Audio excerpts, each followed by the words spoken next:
nini fadla ya dhikrullah, nini fadla ya kumtaja Mwenyezi Mungu Subhanahu wa Ta'ala. Mwenyezi Mungu ametukwisha kutubainishia ndani ya Qur'ani tukufu. Ukianza na jambo la kwanza, moja katika fadla ya utajo wa Mwenyezi Mungu Subhanahu wa Ta'ala, annahu sababun lilmaghfirah wal ajr alazim. Kumtaja Mwenyezi Mungu ni sababu ya kupata msamaha wa Mwenyezi Mungu Subhanahu wa Ta'ala na kupata malipo makubwa ya Mwenyezi Mungu mtukufu.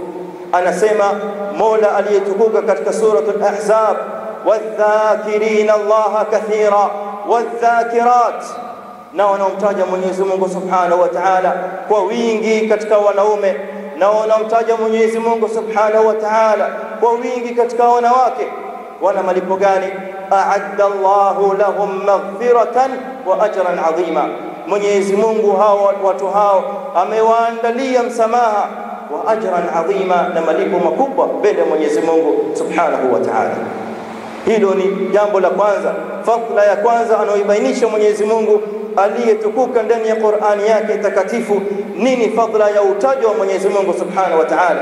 Lakini utajo wenyewe uwe ni utajo wa wingi.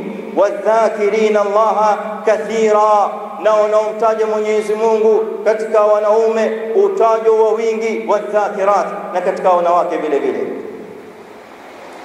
Fadla ya pili anaoibainisha Mwenyezi Mungu katika Qur'an, ikiwa ni miongoni wa fadla ya dhikrullah. Mwenyezi Mungu anasema katika Qur'ani tukufu akitubainishia fadla ya dhikrullah ya kwamba ni moja ya sababu ya moyo wa Muislamu kupata utulivu.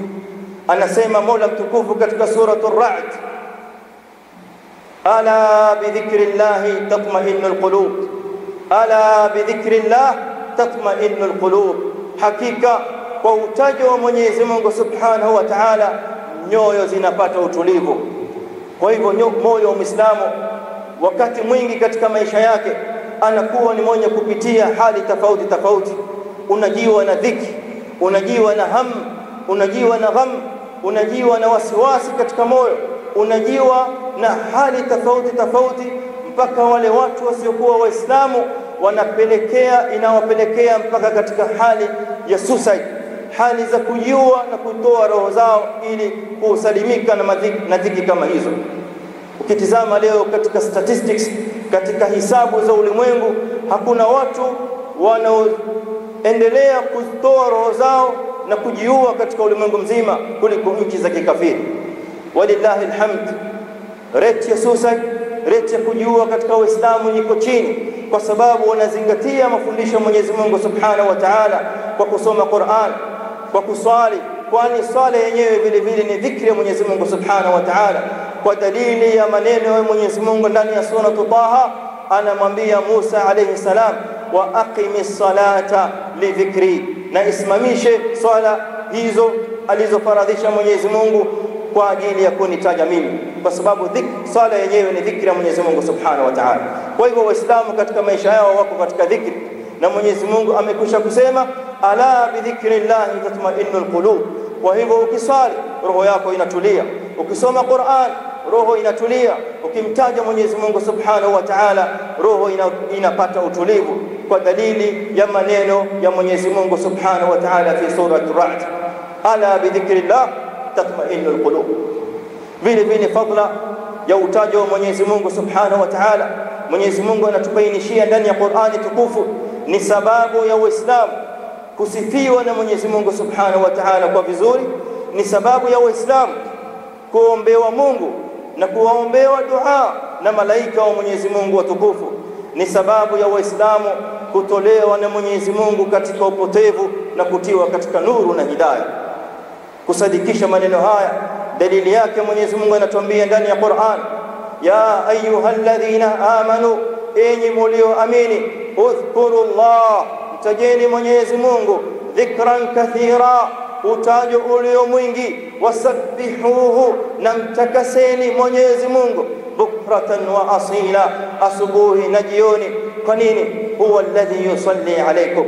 Pindi mnapofanya hivyo Mwenyezi Mungu Subhanahu wa Ta'ala atawasalieni. Sala ya Mwenyezi Mungu Subhanahu wa Ta'ala kama wanavyosema ahlu tafsir, huwa athana'ul hasan, ni utajo wa Mwenyezi Mungu ulio bora, ni kusifu kwa Mwenyezi Mungu Subhanahu wa Ta'ala kwa waja wake wema.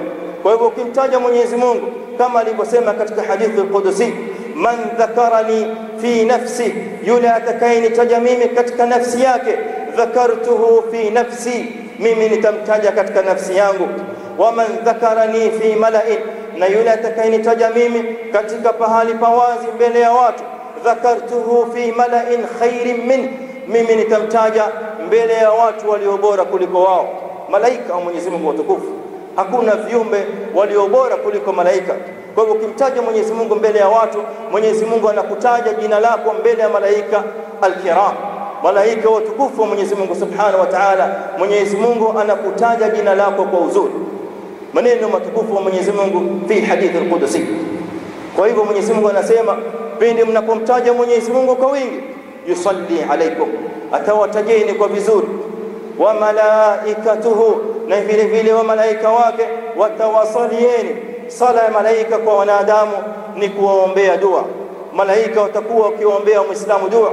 Yule Muislamu anayemtaja Mwenyezi Mungu kwa wingi, Mwenyezi Mungu, malaika wanainua mikono kumwambia Mwenyezi Mungu, Allahumma ighfir lahu, Allahumma arhamhu, ewe Mwenyezi Mungu msamehe mja wako huyu, ewe Mwenyezi Mungu mrehemu mja wako huyu. Maombi ya malaika ambao hawana madhambi mbele ya Mwenyezi Mungu Subhanahu wa Ta'ala, ikimaanisha kwamba dua zao na maombi yao yanakwenda moja kwa Mwenyezi Mungu, moja kwa moja min ghairi hijab, bila ya hijab yoyote. Wacha sisi Waislamu tuliojaa madhambi, tuliojaa maasi, tunamwomba Mwenyezi Mungu, lakini wako wengi katika sisi ambao riziki zetu si za halali, riziki ni za haramu, biashara si za sawa. Kwa hivyo tuna mambo mengi ambayo yanatuzuia na dua zetu kuitikiwa na Mwenyezi Mungu Subhanahu wa Ta'ala. Lakini lao dua hiyo itaombwa na malaika, amwambie Mwenyezi Mungu, Allahumma ighfir lahu, Allahumma arham, Allahumma la tu'adhib, Allahumma adkhilhu aljanna. Hakuna kitu kitatuzuia dua kama hiyo malaika huyo mtukufu. Huwa alladhi yusalli alaykum wa malaikatuhu. Kwa nini anafanya hivyo Mwenyezi Mungu Subhanahu wa Ta'ala? Liyukhrijakum min adh-dhulumati ila an-nur, ili apate kuwatoeni enyi Waislamu kutoka katika upotevu, awatieni katika hidayah na uongofu. Kwa hivyo kumtaja Mwenyezi Mungu si jambo sahali. Kumtaja Mwenyezi Mungu ni sababu ya Waislamu kutiwa katika uongozi na Mwenyezi Mungu Subhanahu wa Ta'ala mtukufu. Waweza kusema mimi tayari nishaongoka, mimi tayari ni Muislamu, mimi tayari nina imani. Kwa hivyo ni uongofu wa aina gani Mwenyezi Mungu atanipa? Majibu yako yako ndani ya Qur'ani tukufu. Mwenyezi Mungu Subhanahu wa Ta'ala anasema, wa yazidullahu alladhina ihtadaw huda, na wale walioongoka Mwenyezi Mungu Subhanahu wa Ta'ala anawazidishia uongofu. Kwa hivyo uongofu juu ya uongofu juu ya uongofu wa Mwenyezi Mungu Subhanahu wa Ta'ala, min ghairi dhalala. Kwa hivyo utakuwa huna upotevu wa aina yoyote.